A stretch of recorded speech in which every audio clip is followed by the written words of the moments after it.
Kepulauan Bali yang terkenal dengan panggilan Pulau Seribu Kuil dan juga kisah dewa-dewa yang menjaga gunung telah menarik perhatian Azura untuk mengisi kembara eksplorasi minggu ini. Kuala Lumpur ke Pulau Bali, tempoh penerbangan yang diambil hanya 3 jam.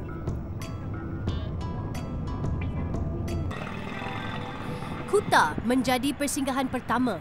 Udara pantai yang segar disambut dengan aktiviti pelancongan dan penduduknya menyebabkan Azura semakin tak sabar untuk menjejak bersakih.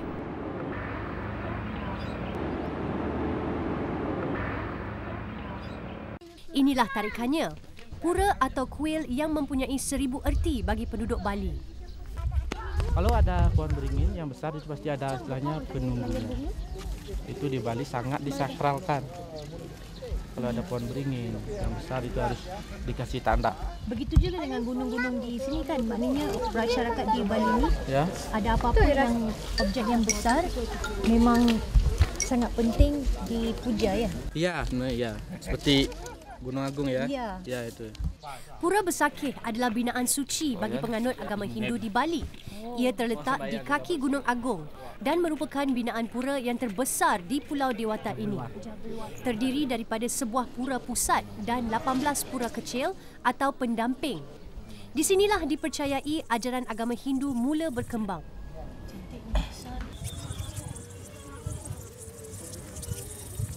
Saya ada terbaca Ida Batara yang Pasupati. Ida Batara Sang Pasupati. Sang Pasupati Ya. Yang mengatakan dia mempunyai ramai putera. Ya. Lepas tu puteranya dihantar ke setiap gunung di Bali. Ya. Di Gunung Agung ini puteranya yang ketiga telah dihantar untuk bersemayam. Di Besakih di sini. Bersakit di Ya. sini.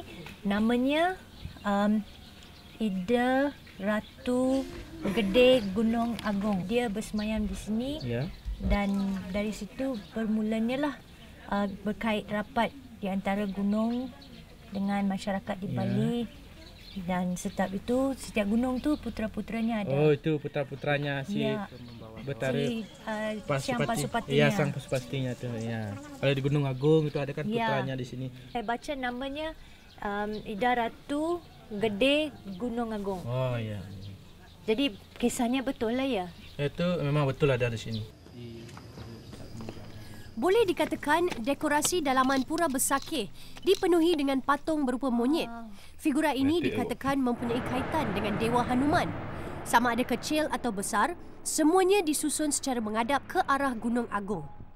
Kerana masyarakat Hindu di Bali percaya, di Gunung Agung inilah tempat dewa mereka bersemayam dan juga istana bagi para dewa-dewa yang lain tinggal. Bagi Azura pula, alangkah baiknya kalau dapat mendaki Gunung Agung. Itu masa sebelum kaki Azra melangkah masuk ke kawasan Pura Ulandanu Batu. Iaitu satu lagi pura atau kuil yang terkenal dengan upacara pemujaan Dewi Danu. Dewi kesuburan yang dipuja oleh para petani khususnya yang tinggal di Tabanan. Dari pura ke pura yang lain tak banyak beza.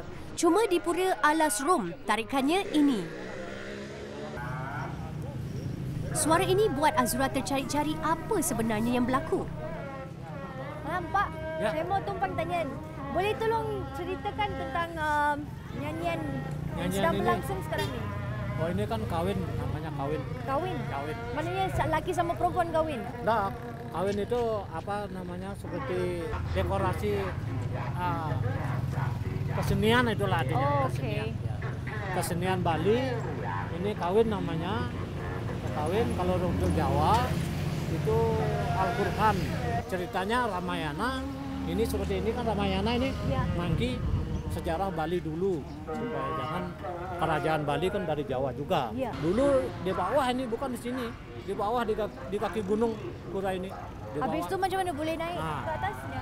Terus meletus gunung, dilanda oleh lahar, pura itu dilanda oleh lahar, dia naik, makanya di sini. Boleh dikatakan di kiri kanan tangga menuju ke kuil atau pura dipenuhi dengan patung Dewa Rama. Maknanya tempura ni memang hanya untuk sembahyang saja. Ya, untuk sembahyang saja, lain dari sembahyang tidak bisa. Pembinaan pura ini kan dijalankan beratus-ratus tahun yang dulunya. 1 tahun sekali ada pembinaan di sini dari Parisada, dari Parisada Denpasar, dari Parisada Hindu lah. 1 tahun sekali ini pembinaan seluruh umat di sini. Seluruh umat dari Jawa, dari Bali, dari Lombok, sini lah. Semuanya akan datang beramai-ramai di sini untuk ramai-ramai perbaiki dan juga semayang sama-sama. 15 hari di sini. Ui. Itu pura Cina itu. Itu Cina punya itu. Cina. Oh, dia boleh campur-campur, bukan Hindu saja di sini. Enggak. Itu Buddha sama dengan Hindu.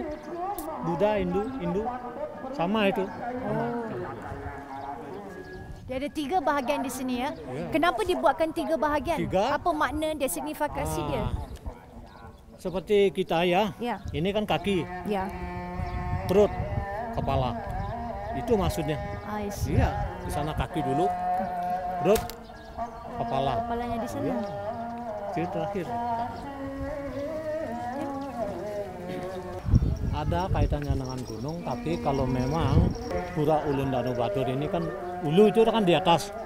Ulu itu di atas, gunung itu mencari yang tinggi. Danaunya di sana di bawah, kan ada danau juga. Ya. Ada danau juga. Air, angin, api, kan ada di badan kita semua. Angin dengan angkian, napas, air, kalau udah ada air, tidak bisa bergerak kan. Gitu. Atas kepercayaan terhadap kuasa Dewa Rama, pura tidak pernah sunyi dengan pengunjung. Upacara begini bukan asing lagi. Sebaliknya, sentiasa ada di 285 buah pura yang terdapat di Pulau Bali. Kejap, nanti Azra tunjuk apa yang menariknya tentang ukiran ini. Gambar dewanya itu dah. Cantik kan?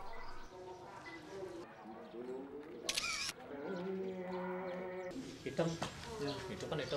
Setiap patung nampak serupa, tetapi sebenarnya masing-masing mempunyai peranan yang berbeza dalam kepercayaan masyarakat Hindu Bali. Sebab itu, Azura tengok ada yang sanggup menghabiskan masa sepanjang hari untuk bersembayang di pura. Kerana mengikut kepercayaan masyarakat Hindu di Bali, setiap pura ada kuasa yang khusus dalam membantu menyempurnakan doa dan permintaan mereka.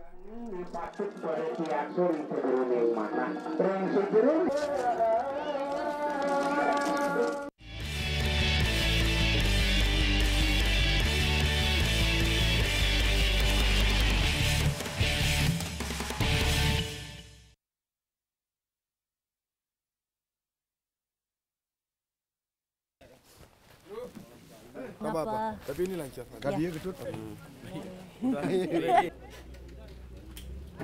Hai, mesti ramai yang tertanya-tanya, kenapa Azra tengah-tengah malam pergi berjalan ni?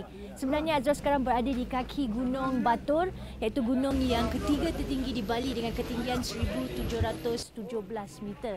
Di atas sana sememangnya pemandangannya sungguh cantik. Kami akan naik ke atas untuk pergi melihat keindahan matahari terbit. Dan jam sekarang pukul 3.37 pagi dan orang yang akan membawa Azra naik ke puncak ialah Pak Ketut. Pak Ketut. Okey, selamat pagi. Selamat Saya pagi. Ketut. Pak Ketut, boleh tak tolong terangkan kepada kami, kepada saya lah, tentang keselamatan yang harus dititik beratkan? Ya, kalau kita itu harus jaga-jaga prepare-nya semua untuk trekking itu. Harus ada penjagaan, ada lokal guide-nya gitu. Dari atas kita bisa lihat sunrise, habis sunrise itu bisa lihat steamnya. Tapi jangan terlalu dekat sama kawahnya karena berbahaya. Ya. Yang membuatkannya lebih menarikkan pendakian Azra ke Gunung Batur ini sememangnya berlainan daripada gunung-gunung lain yang pernah Azra panjat atau daki di Malaysia ialah ini adalah gunung berapi yang aktif. Tapi jangan takut sebab gunung ni masih tidur ataupun masih dorman, jadi masih selamat untuk kami mendakinya hingga ke puncak.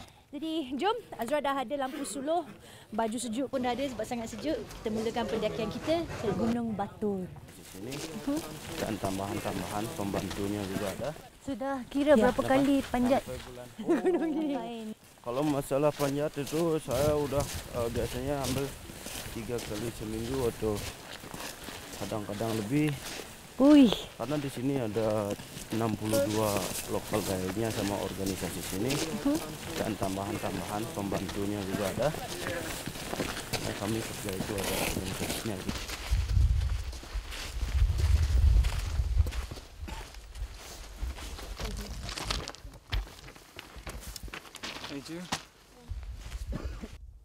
Bulan cerah lah, tapi Gila cuacanya. ya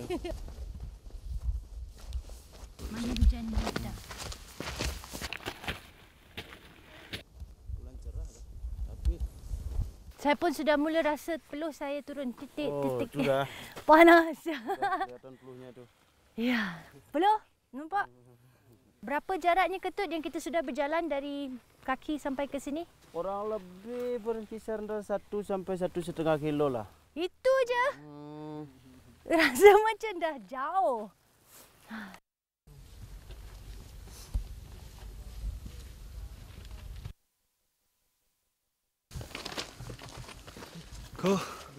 Sudah ada belum, bro?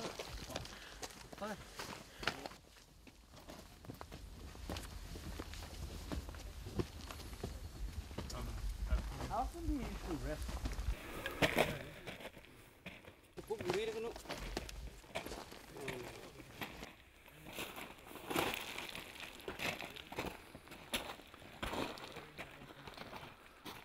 Sememangnya perjalanan di sini untuk sampai ke puncak sangat berbeza. Sebabkan ini adalah gunung berapi yang kali terakhir dia meletus pada tahun 2000 dan kawasan dia penuh dengan batu, jadi ia menyukarkan keadaan sebab kita tidak mempunyai tempat untuk berpaut seperti di Malaysia. Dapat banyak pokok-pokok besar kita boleh pegang, lepas tu terus panjat dan mendaki. Tapi di sini dengan keadaan batunya yang tak sekata dan berpasir membuatkan dia agak susah untuk sampai untuk mendaki hingga ke puncak. Ini yang Azura masukkan tadi. Tak jadi mendaki Gunung Agung tetapi ke Gunung Batur. Kita berapa jauh lagi mau sampai gitu? Bertemankan lampu suluh, Azura memulakan pendakian di atas gunung berapi aktif setinggi 1,717 meter di atas paras laut. Ikut sejarah, Gunung Batur dah pun meletus pada tahun 1971, 1926, 1965 dan akhir sekali pada tahun 2000. Tetapi paling ramai sekali yang menjadi mangsa lahar gunung berapi Batur ialah pada tahun 1926. Pun begitu, ada juga pendaki yang agak santai ketika meredah naik ke atas tanah tinggi yang dianggap suci oleh penganut agama Hindu Bali ini. Tetapi tidak bagi Azura. Haba panas mula terasa mengganggu rentak perjalanan sejak awal pendakian. Dan kita akan tunggu matahari terbit lah. Tapi tengok pada keadaannya Ketut. Keadaan cuaca di sini kemungkinan kita tak dapat nampak matahari terbit yang cantik ya. Kemungkinan tidak nampak karena ini masih kelihatan agak ada mistinya, ada kabut-kabut gitu. Tapi mudah-mudahan nanti kalau di puncak kedua nanti agak terang, kita bisa menikmati melihat sunrise-nya Ya. sama pemandangan yang sangat cantik. Jadi kita nak berehat di puncak yang pertama ni berapa lama? Untuk menempuh puncak kedua itu dari puncak pertama kurang lebih antara 20 sampai 25 menit. Tapi kita jalannya agak lebih sulit, lebih licin karena kita harus lewati banyak pasir gitu. Bukannya batu-batu lagi, kita lewati pasir. Ya. Mendaki dalam suasana yang agak gelap dan berlantaikan tanah berpasir serta longgokan batu keras, rupanya lebih mencabar daripada Azura mendaki di dalam kawasan hutan. Tambah pula, misi Azura di Gunung Batur perlu dihabiskan sebelum fajar mula menyingsing. Mengejar matahari, itulah yang boleh Azura katakan tentang kembara eksplorasi di Pulau Bali kali ini. Kerana jika Azura terlewat walaupun sesaat, kami akan terlepas menikmati satu lagi anugerah alam. Boleh nampak matahari sudah Setelah sejam, barulah Azura sedar trek yang kami guna adalah laluan lahar gunung berapi. Hari ni cuaca dia nampaknya lebih bagus daripada semalam kemarin ya. Ya, nampak lebih bagus hari ini. Dari sini Terlampau suka, nyaris-nyaris Azura tergelincir dalam kawasan mendapan pasir. Inilah perangkap semula jadi yang sering menguji kekuatan fizikal pendaki. Sama ini yang pertama ada Gunung Abang. Dan di belakangnya lagi Walaupun dikatakan 20 minit, tetapi untuk melengkapkan tempoh masa yang ditetapkan, bukanlah senang di atas muka bumi Gunung Batur. 142 meter itu. Mega mentari sudah mula menyerap masuk di ufuk timur. Tetapi Azura dan Pak Ketut masih lagi di pertengahan jalan.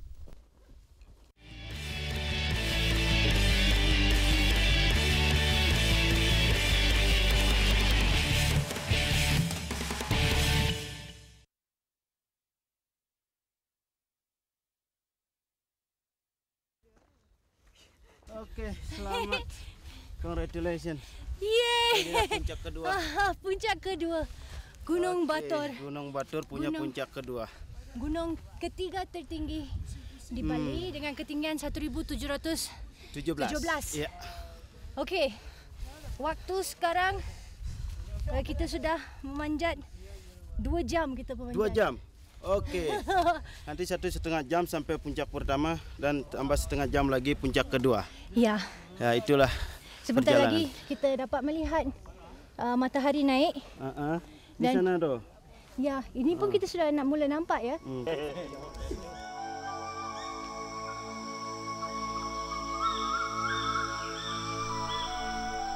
Macam inilah gelagat pendaki melepaskan lelah sementara menantikan saat-saat kemunculan mentari pagi. Kerana masing-masing tidak mahu melepaskan detik-detik indah di Bali. Teruja, gembira, itulah yang dapat Azura katakan bila nampak sahaja mega merah mula menyeliputi awan putih. Isyarat yang menandakan peralihan waktu ini telah mengubah suasana semula jadi di atas puncak Batur. Langit bergeser hitam, berganti biru, kemudian bertukar oren, membawa hari yang baru. Sangat menakjubkan. Satu fenomena alam yang amat luar biasa. Apakah itu kaldera? Kaldera itu terbentuk dari letupan itu sendiri. Jadi adanya gunung itu meletup, bentuklah suatu lingkaran atau kawah itu sehingga dia dibilang crater atau kalderanya itu. Nanti bisa lihat landscape-nya dan kelihatan ada lake-nya atau danau-nya sana. Hingga ini bentuklah kaldera Batur. Ya. Karena besar itu dan second kalderanya ada di sini. Maknanya kita berada di tengah-tengah